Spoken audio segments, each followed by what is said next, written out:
Hi everyone, जिन लोगों को round 1 में सीट एलोकेट नहीं हुई है उन लोगों को ये डर है कि राउंड 2 में सीट एलोकेट होगी भी या नहीं होगी। एंड जिन लोगों को सीट एलोकेट हो गई है उन लोगों को ये डर है कि अपग्रेड होने के क्या चांसेस हैं, कितनी कट ऑफ डिक्रीज जाएगी। एंड मोस्ट इंपॉर्टेंट थिंग, बहुत सारे लोगों को अपग्रेड एंड फ्रीज में होता क्या है वही नहीं पता। एंड एक जो बहुत ज़्यादा कॉमन डाउट है कि हमें अपग्रेड करना चाहिए या नहीं करना चाहिए, ये सारी चीज़ें मैं इसी वीडियो में कवर कर रही हूँ। तो मेक श्योर कि आप चैनल सब्सक्राइब कर लो ताकि आपको एक बारी में एक ही जगह सारी इन्फॉर्मेशन टाइमली मिल जाए। सबसे पहली चीज़, जिन लोगों को भी अभी राउंड 1 में आपको सीट एलोकेट नहीं हुई है तो आपको डिसहार्टन होने की ज़रूरत नहीं है।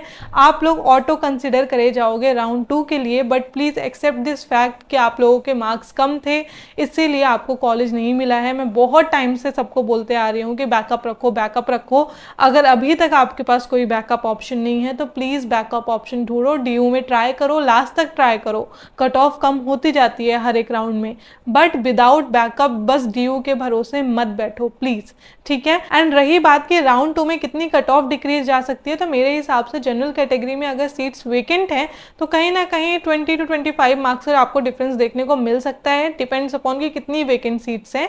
एंड अगर रिजर्व कैटेगरी की मैं बात करूं तो वहां पे आई थिंक 30 to 40 मार्क्स का डिफरेंस तो आराम से देखने को मिल रहा होगा। अब वही चीज़ है कि आपको ये सारी चीज़ें ना वेकेंट लिस्ट में ज़्यादा अच्छे से समझ में आएंगी कि कितनी सीट्स खाली हैं पर्टिकुलर कोर्स के लिए, जो कोर्स आप टारगेट कर रहे हो बेसिकली वो आपको देखने को मिल जाएगा। डेटा ऑन 24 शाम को 5 बजे जब भी आएगा आई विल टेल यू। बस आपने सब्सक्राइब करके रखा है तो आपको परेशान होने की कोई ज़रूरत ही नहीं है, ठीक है ना। एंड जो लोग अपग्रेड एंड फ्रीज के लिए कंफ्यूज हैं तो ध्यान से सुनो। अब मैं यहाँ से पूरा आपको अपग्रेड एंड फ्रीज का प्रोसीजर समझाने वाली हूँ, तो कोई भी चीज़ मिस आउट मत कर देना वरना आप भी कंफ्यूज हो जाओगे एंड कहीं ना कहीं आप रॉन्ग डिसीजन ले लोगे। फर्स्ट थिंग, आप ये समझो कि अपग्रेड का मतलब क्या होता है। फॉर एग्जाम्पल, आपने बहुत सारी प्रेफरेंसेस फिल करी एंड आपको मिल गया है आपकी 30th प्रेफरेंस, ठीक है। तो 30 के नीचे वाली जितनी भी प्रेफरेंसेस हैं उनका कोई भी मतलब नहीं है, दे आर यूजलेस। हाँ, अब अगर आप अपग्रेड करते हो तो आपको अपर प्रेफरेंसेस में कुछ भी मिल सकता है जहां पे भी आप कट ऑफ मीट करोगे, ठीक है। अब ये डाउट होता है कि दीदी कट ऑफ जो होगी या फिर हमारी जो प्रेफरेंसेस हैं वो कैसे चेक करी जाती हैं, 1 से चेक करी जाएगी या फिर जो कॉलेज हमें मिला है उसके ऊपर से चेक करी जाएगी। तो मैंने आप सबको पहले ही बताया था कि अपग्रेड में भी सेम प्रोसीजर फॉलो होता है कि आपकी जो प्रेफरेंस है ऊपर से चेक करी जाएगी। अच्छा, पहली प्रेफरेंस देखी नहीं मिली तो दूसरे पे आए, फिर तीसरे पे आए, एंड जहाँ पे भी आपकी बेस्ट कट ऑफ मीट हो रही होगी, जो बेस्ट प्रेफरेंस होगी वो आपको एलोकेट कर दी जाएगी। I hope this thing is clear. And हाँ, ये बच्चों को डाउट होता है दीदी अगर हमने तो अपग्रेड कर दिया तो हमारी पुरानी सीट चली जाएगी। तो लेट मी टेल यू, अगर आप अपग्रेड करते हो एंड आपको कोई भी प्रेफरेंस मिल जाती है, कोई भी कॉलेज या कोर्स मिल जाता है तो वो ऑटो एक्सेप्ट हो जाएगा। एंड अगर आपको कोई भी सीट एलोकेट नहीं होती है तो जो आपकी पुरानी सीट है ना वो रिटेन रहेगी। तो देखो, अपग्रेड अगर आप करते हो तो आपके लिए विन विन सिचुएशन ही है। एंड रही बात फीस पेमेंट की कि हमें क्या दोबारा से फी पेमेंट करनी पड़ेगी, तो ऐसा नहीं है।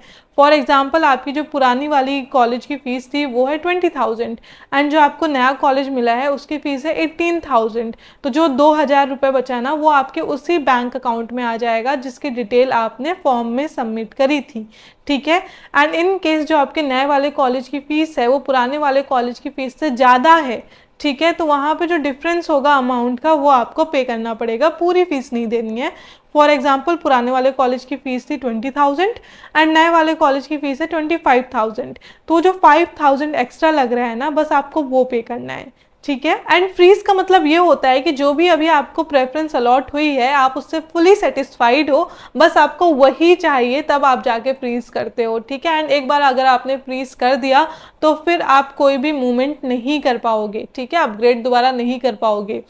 और ये बात जो अभी आप लोग मुझसे बार बार पूछ रहे हो दीदी अभी तक अपग्रेड एंड फ्रीज का ऑप्शन नहीं आया, तो बच्चों जब आप लोग फी पेमेंट कर दोगे ना उसके बाद आपके पास अपग्रेड या फ्रीज का ऑप्शन आता है। एंड अगर आपने एक बार अपग्रेड कर दिया है फिर भी आपको वहाँ पे फ्रीज का ऑप्शन दिखा रहा होगा तो गलती से भी फ्रीज मत कर देना। एंड इन केस अगर आपने अपग्रेड भी नहीं करा एंड फ्रीज भी नहीं करा तब भी उस केस में आप लोग ऑटो फ्रीज मान लिए जाओगे। तो अगर अपग्रेड करना चाहते हो तो टाइमली कर देना। एंड अब रही बात कि अपग्रेड करना चाहिए नहीं करना चाहिए, किसे करना चाहिए, तो मेरी बात ध्यान से सुनो। अभी इस पॉइंट में सिर्फ उन्हीं लोगों को ये डिलेमा हो रहा है कि अपग्रेड करूं या नहीं करूं जिन लोगों ने अपनी प्रेफरेंस ढंग से नहीं बनाई है। प्रेफरेंस फिलिंग के टाइम पे मैं आप लोग को चीख चीख के कह रही थी कि हर एक पॉइंट पे चेक करो कि अपग्रेड की पॉसिबिलिटी है या नहीं। एंड अगर आपकी प्रेफरेंस लिस्ट बहुत बढ़िया है, बहुत अच्छे से बना रखी है, तो बेझिझक होकर अपग्रेड करो, कोई प्रॉब्लम नहीं है। जब तक आपको आपकी फर्स्ट प्रेफरेंस नहीं मिल जाती, अपग्रेड करो, ठीक है। एंड अब मान लो कुछ ऐसे बच्चे होंगे जिनको अभी जो कॉलेज अलॉट हुआ है या फिर कोर्स अलॉट हुआ है उससे वो सेटिस्फाइड है कि हाँ यार अच्छा कोर्स एंड कॉलेज मिल गया, ठीक है, इतना तो मैंने सोचा भी नहीं था। अब जब मैं ऊपर देख रही हूँ, अपर प्रेफरेंसेस में देख रही हूँ, तो वहाँ पे कुछ ऐसे कोर्स या कॉलेज हो सकते हैं जिसके लिए आप डाइसी हो, जहाँ पे आप नहीं जाना चाहते हो। तो अब ये आपका कॉल है कि रिस्क लेना चाहोगे या नहीं लेना चाहोगे, क्योंकि there is no such confirmation कि आपको पर्टिकुलर वही कॉलेज मिल जाए, ऐसा कुछ नहीं है। तो रिस्क लेना चाहो तो ले सकते हो, बट अगर आप बिल्कुल भी उन कॉलेज में नहीं जाना चाहते हो या फिर पर्टिकुलर कोर्स नहीं करना चाहते हो जो आपके अपर प्रेफरेंसेस में है, जिनके लिए आप डाइसी हो, तो प्लीज़ अपग्रेड मत करना, क्यों ही एक अच्छी खासी सीट आप छोड़ रहे हो। एंड वो बच्चे जिन्हें जो अभी प्रेफरेंस मिली है वो भी उन्हें पसंद नहीं है, तो आप तो बेझिझक अपग्रेड करो, क्योंकि जो अभी आपको पसंद नहीं है ना, अपग्रेड करोगे उससे तो बेटर ही मिलेगा ना कुछ तो मिलेगा ही, है ना। बट हाँ, अगर आपके अपर प्रेफरेंसेस भी खराब है, अभी वाली भी खराब है, तब भी अपग्रेड करो, क्योंकि अभी भी आपको पसंद नहीं आ रही है, आगे जाके भी नहीं पसंद आएगी, कोई बड़ी बात नहीं है। बट आप रिस्क तो ले सकते हो ना कि क्या पता जो अपग्रेड होके आपको मिले वो बेटर ही मिल जाए। एंड अपग्रेड का रिजल्ट आपका राउंड 2 के साथ ही आ रहा होगा, ठीक है ना। एंड आप लोग 2 बार अपग्रेड कर पाओगे, एक तो राउंड 2 से पहले, यानी अभी जो आपका फेज आएगा जब आप फी पेमेंट कर दोगे, एंड उसके बाद अगर आपको राउंड 2 के बाद भी अपग्रेड करना है तो राउंड 3 के पहले आप अपग्रेड कर पाओगे। यानी राउंड 2 में जब आप फी पेमेंट वगैरह कर दोगे ना, उसके बाद फिर से आपको सेम वे में फ्रीज एंड अपग्रेड का ऑप्शन आएगा, वहां पे भी आप कर सकते हो। एंड हाँ, रही बात स्पॉट राउंड में, बच्चों को डाउट था, देखो अभी तक डीयू ने कोई स्पॉट राउंड वगैरह अनाउंस नहीं करा है, तो स्पॉट राउंड होगा नहीं होगा वो बाद में तो पता चलेगा ही, मैं बता ही दूंगी, ठीक है। बट उसके भरोसे मत बैठो, मैं फिर से कह रही हूँ, अगर कॉलेज नहीं मिला है तो प्लीज हैव सम बैकअप, या फिर अभी जो आपको कॉलेज मिला है उससे आप सेटिस्फाइड नहीं हो तब भी बैकअप रखो। आई होप मैंने सारी चीज़ें एक वीडियो में ही कवर कर दी हैं। अगर आपको फिर भी कुछ भी डाउट है तो let me know in the comment box and I will happy to help you. And yes, मिलते हैं नेक्स्ट वीडियो में, and make sure to remember that your walk in the therapy is always there for you. Bye.